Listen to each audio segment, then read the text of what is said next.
다 함께 사도신경 하심으로 오늘 기도회 시작하도록 하겠습니다. 나는 전능하신 아버지 하나님 천지의 창조주를 믿습니다. 나는 그의 유일하신 아들 우리 주 예수 그리스도를 믿습니다. 그는 성령으로 잉태되어 동정녀 마리아에게서 나시고 본디오 빌라도에게 고난을 받아 십자가에 못 박혀 죽으시고 장사된 지 사흘 만에 죽은 자 가운데서 다시 살아나셨으며 하늘에 오르시어 전능하신 아버지 하나님 우편에 앉아 계시다가 거기로부터 살아있는 자와 죽은 자를 심판하러 오십니다. 나는 성령을 믿으며 거룩한 공교회와 성도의 교제와 죄를 용서받는 것과 몸의 부활과 영생을 믿습니다.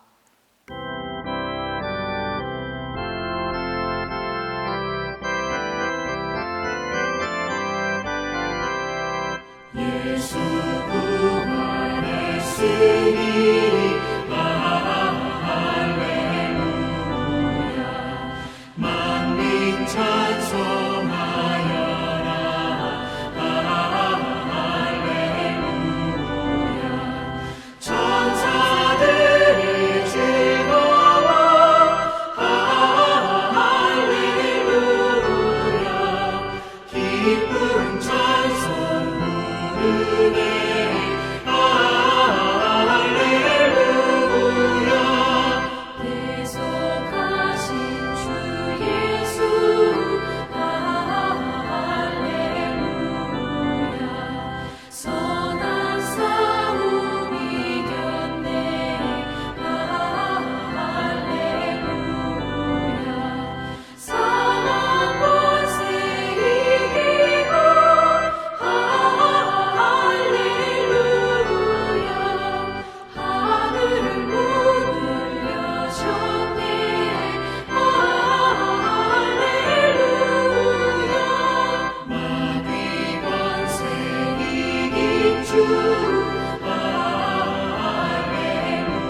오늘 우리에게 주신 하나님의 말씀은 사도행전 4장 5절에서 12절입니다. 신약성경 사도행전 4장 5절에서 12절입니다. 이튿날 관리들과 장로들과 서기관들이 예루살렘에 모였는데 대제사장 안나스와 가야바와 요한과 알렉산더와 및 대제사장의 문중이 다 참여하여 사도들을 가운데에 세우고 묻되 너희가 무슨 권세와 누구의 이름으로 이 일을 행하였느냐? 이에 베드로가 성령이 충만하여 이르되 백성의 관리들과 장로들아 만일 병자에 행한 착한 일에 대하여 이 사람이 어떻게 구원을 받았느냐고 오늘 우리에게 질문한다면 너희와 모든 이스라엘 백성들은 알라 너희가 십자가에 못 박고 하나님이 죽은 자 가운데서 살리신 나사렛 예수 그리스도의 이름으로 이 사람이 건강하게 되어 너희 앞에 섰느니라. 이 예수는 너희 건축자들의 버린 돌로서 집 모퉁이의 머릿돌이 되었느니라. 다른 이로서는 구원을 받을 수 없나니 천하 사람 중에 구원받을 만한 다른 이름을 우리에게 주신 일이 없음이라 하였더라.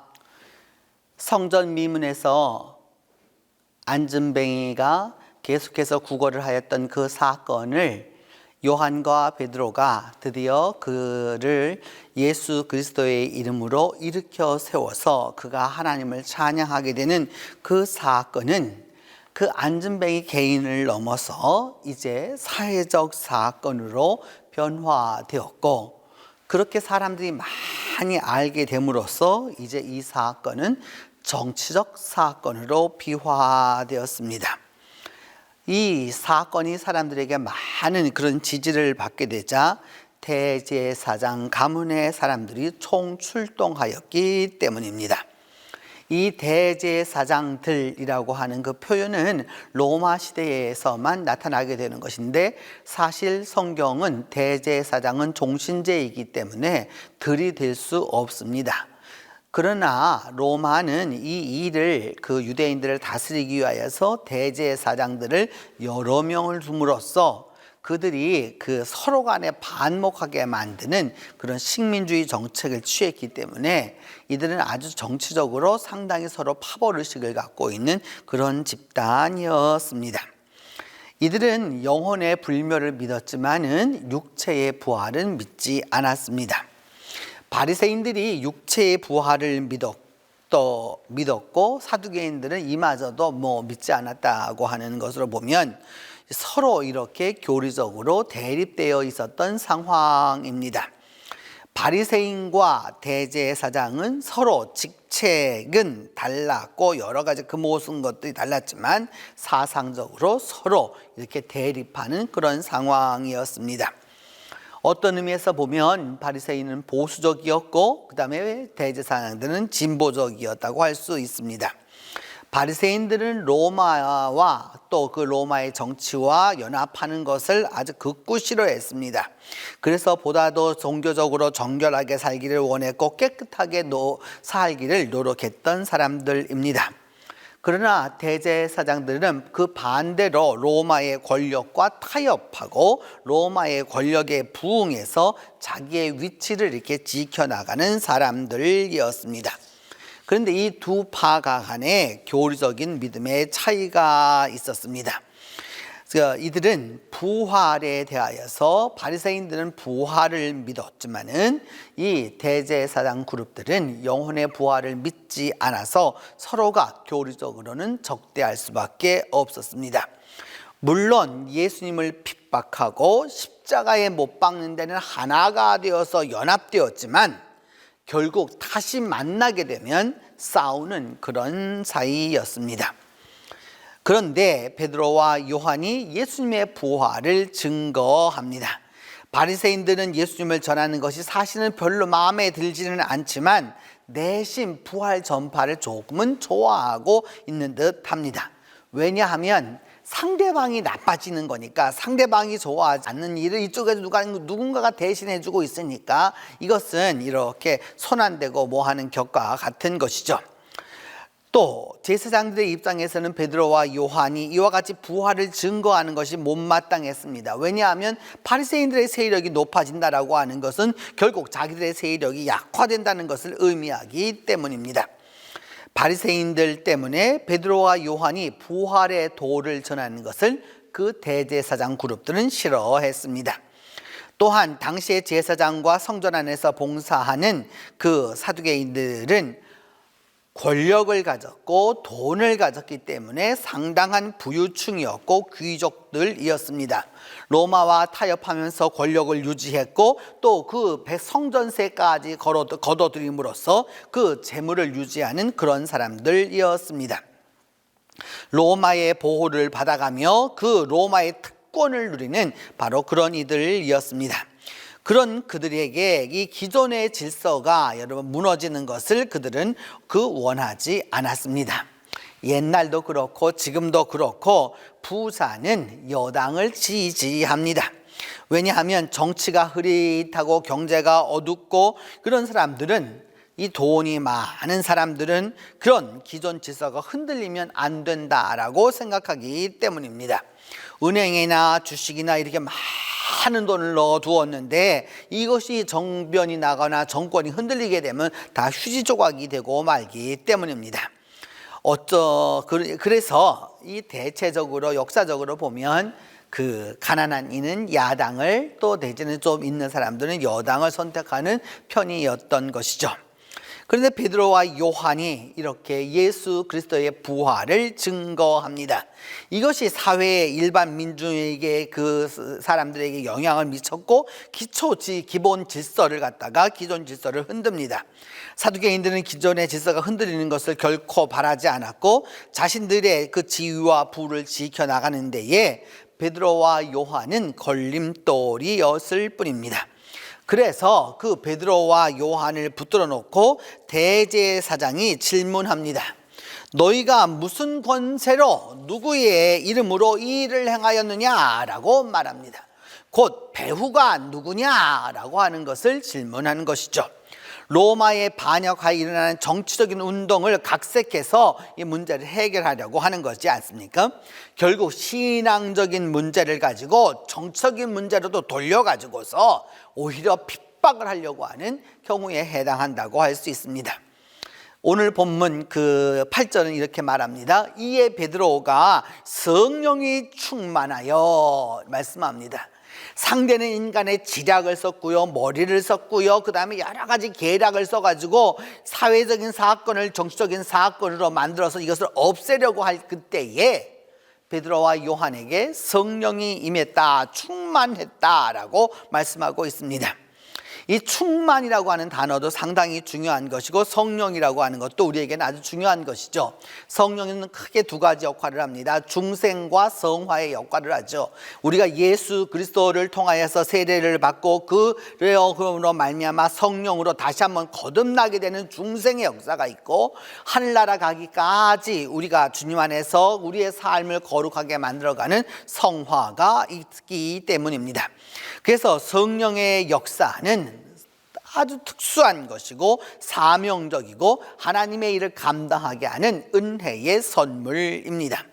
이 성령이 충만하다라고 하는 말은 곧 가득하다라고 하는 말인데, 여기에서 이 성령이 충만하다라고 하는 이 말에서 우리 꼭 기억해 둬야 될 것은, 이렇게 사회적인 일을, 신앙적인 일을 정치적으로 몰아붙이려고 하는 이런 상황 속에서 베드로가 성령이 충만했다라고 하는 것은 정신이 몽롱했다는 뜻이 아닙니다. 정신이 맑았다는 뜻이고 똑똑한 정신을 갖고 있다라고 하는 것을 의미하는 것입니다.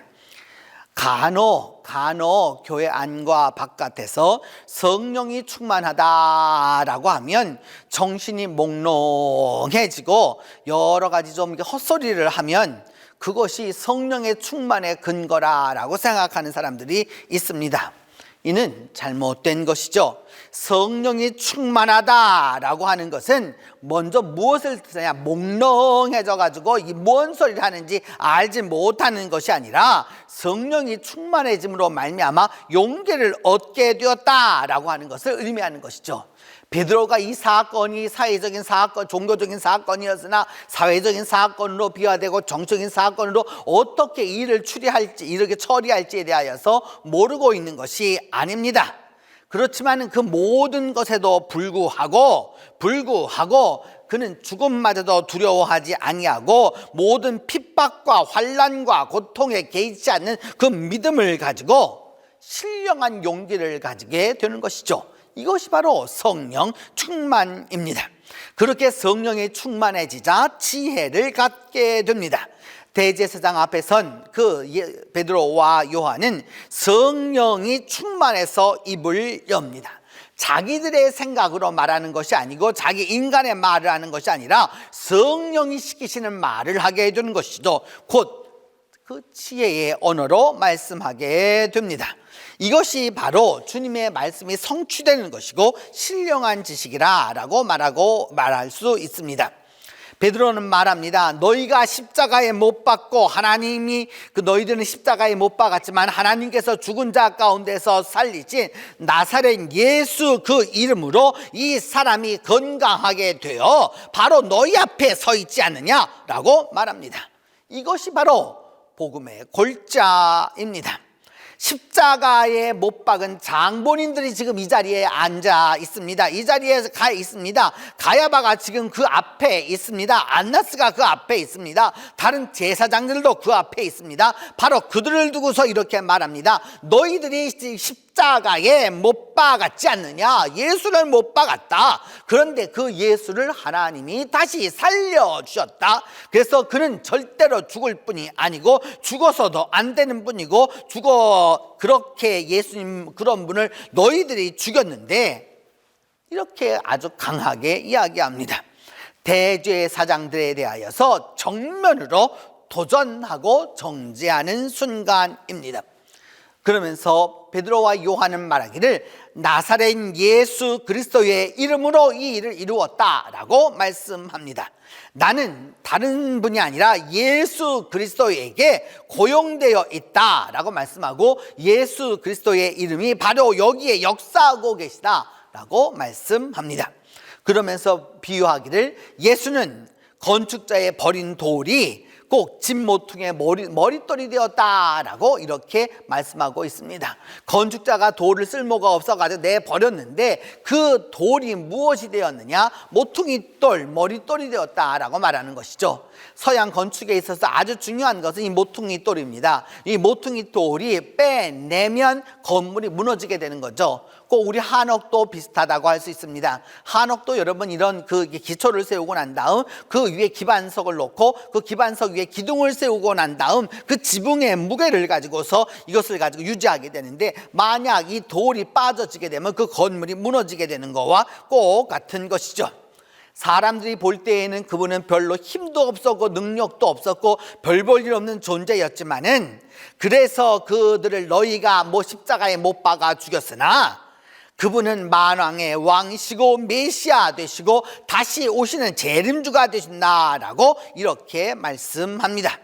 그러면서 이어서 말하기를 다른 이로서는 구원을 얻을 수 없다. 천하 인간 만민 중에 구원을 얻을 이름을 예수 이외에는 준 바가 없다라고 이렇게 아주 핵심적으로 말씀을 전합니다.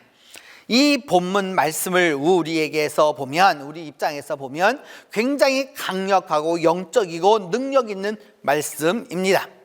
그런데 교회 밖의 언어로 본다라고 하면 예수 믿지 않는 사람 입장에서 보면 좀 독선적인 말씀으로 느껴질 수 있습니다. 사실 어떤 면에서는 기독교는 외골수적입니다. 아주 외골수적이죠. 예수님만을 복음이라고 하니까요. 이것도 좋고 저것도 좋고 이 성인도 좋고 저 성인도 좋다. 다 좋다라고 말하지 아니하고 오직 예수만이 복음이라고 말하기 때문입니다. 예수 이외에 구원의 길은 없다라고 말하는 것이죠. 그런 부분에서는 아주 외골수이고 고집센 사람들이 바로 그리스도인들이라고 할 수 있습니다.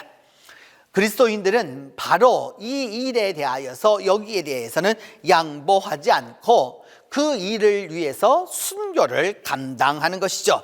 한치의 양보도 하지 않습니다. 그래서 고난을 당하게 되고 핍박을 당하게 되고, 그럼에도 불구하고 그 일을 통해서 생명을 이루어 나아가는 것을 알 수 있습니다. 엔도 슈샤쿠의 침묵이라고 하는 책이 있습니다. 일본이 드디어 이 개항하기 이전에 도쿠가와 그 막부나 그쪽 그 시대쯤에 있어서, 지금으로부터 따지면 한 400~500년 전에 포르투갈의 상인들이 들어오게 됨으로써 그 포르투갈 상인들과 더불어서 이 천주교가 전래되었습니다.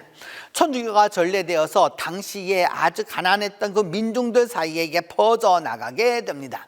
퍼져나가게 되었었을 때 그들이, 일본인들이 행했던 것은 뭐냐면, 예수상을 갖다가 이렇게 만들어 놓고 발바닥으로 밟고 지나가라 라고 말합니다. 그러면 배교한 것으로 인정해 주겠다. 또 내지는 침을 뱉으라 라고 말합니다. 그러면 배교한 걸 인정해서 목숨을 살려주겠다라고 하고, 그렇지 않은 사람들은 어떻게 하냐, 그 나가사키 해변에다가 십자가처럼 이게 묶어 놓고서 물이 들어왔다 하면 사람이 여기 숨을 쉬지 못하지 않습니까? 그렇게 해서 사람을 죽이기도 하는데, 그렇게 사람이 하루에 죽는 것이 아니라 사흘, 나흘씩 가기도 하고요. 온갖 고난을 베풉니다. 심지어는 사람을 거꾸로 매달아 놓고 귀 뒤를 갖다가 칼로 베입니다. 그리고 나서 그 사람을 갖다가 땅 속에다 머리, 목 이하만 넣고서 그 다음에 거꾸로 매달아 놓습니다. 아무 소리도 안 들리고 핏방울만 하나씩 똑똑 떨어지는 소리가 들리는 거죠. 사람이 어떻게 할 수가 없는 그런 상황으로 묶어 놓고서 합니다. 그 이유는 단 한 가지입니다. 그것은 무엇이냐? 예수를 버리라 라고 하는 것입니다. 그러나 오늘까지 지난 2000년 동안 교회는 그 모든 핍박과 환난과 억압과 그 다음에 그 칼날 앞에서도, 죽음 앞에서도 그렇게 그 고난을 자취하고 존재해 왔습니다. 예수의 이름을 증거해 온 것이죠. 천하 인간의 구원을 얻을 만한 다른 이름을 우리에게 준 일이 없다라고 말씀하면서 말입니다. 오직 예수를 통해서 구원을 얻게 되고, 예수를 통하여서 구원의 은혜를 얻게 되고, 결국은 재림하실 때에 우리 모두 다 천국에 가게 될 것을 이야기하고 있습니다. 이처럼 예수 그리스도에 대한 복음이 확실할 때, 예수 그리스도에 대한 복음을 바로 가질 때, 그리고 예수 그리스도에 대한 복음에 대한 믿음으로 충만할 때, 거기에 믿음의 생명력이 있는 것입니다. 결국은 그것으로 인하여 핍박을 받을 수밖에 없을지라도 우리는 분명히 이렇게 이야기해야 합니다. 무엇이냐? 예수 그리스도를 통하여서 구원이 이루어진다라고 말씀해야 하는 것이죠. 여러분, 당장 듣기에는 교회 바깥에도 구원이 있다라고 하는 말이 듣기 좋을지 몰라도 그것은 예외적인 것입니다. 분명히 성경은 말하기를 교회 안을 통하여서 구원의 역사가 이루어진다라고 말하고 있는데, 왜 굳이 교회 바깥까지 얘기하는 그 이유의 근본, 저희가 무엇입니까? 결국 그렇게 함으로써 교회가 강성하게 되는 것이 아니라 교회가 와해되고 마는 것이죠. 중요한 것은 어디에 있느냐? 교회는 죽음을 무릅쓰고라도, 그 박해를 무릅쓰고라도 문제가 있음을 알고 있음에도 불구하고 끝까지 밀고 나아가는 것입니다. 그렇게 할 수 있을 때 이 기독교가 기독교 된다라고 하는 사실입니다. 나사렛 예수가 오직 나의 구원자이시고, 십자가에 달려 돌아가신 그 예수가 바로 나의 구원자이시고, 부활하신 그 예수가 나의 구원자이시고, 그래서 그 부활하셔 하늘로 오르신 그분이 다시 나에게 오실 거라고, 재림주로 오실 거를 믿는 그 사람에게 바로 그 이름의 증언자가 되어서 천국에 들어갈 수 있는 은혜를 얻는 것입니다. 예수 이름 이외에 다른 이름으로는 구원을 얻을 자가 없다. 이것에 대하여서 우리가 증인이라고 말하는 오늘 베드로와 이 요한 사도의 이 말씀을 통해서, 그 성령의 역사와 함께 더불어 주어지는 이 고백을 통해서 오늘도 교회는 전 세계에서 핍박과 환난과 혼란이 올지라도 그 어떤 일이 올지라도 교회는 나아가는 것입니다. 그렇게 할 때 그 순교의 역사가 쌓일 때 기독교는 보다 더 강력한 힘을 얻게 되고 능력을 얻게 되어서 세상을 변화시키는 은혜를 얻게 될 것입니다. 기도하겠습니다. 은혜로우신 하나님, 우리 모두가 2000년 전 성전 미문에 앉아 있었던 그 안전뱅이를 고쳐주었던 베드로와 요한처럼 예수 그리스도의 이름으로 일어설 수 있는 그 일어서라고 하는 명령을 할 수 있는 그런 믿음이 우리 가운데 있도록 주님께서 함께하여 주시옵소서. 또한 이 일을 위하여서 주님, 우리 모두가 믿음 안에서 바로 서게 하여 주시고 성령의 충만함을 얻고 나아갈 수 있도록 하나님이 은혜를 베풀어 주시기를 간절히 기도하고 원합니다.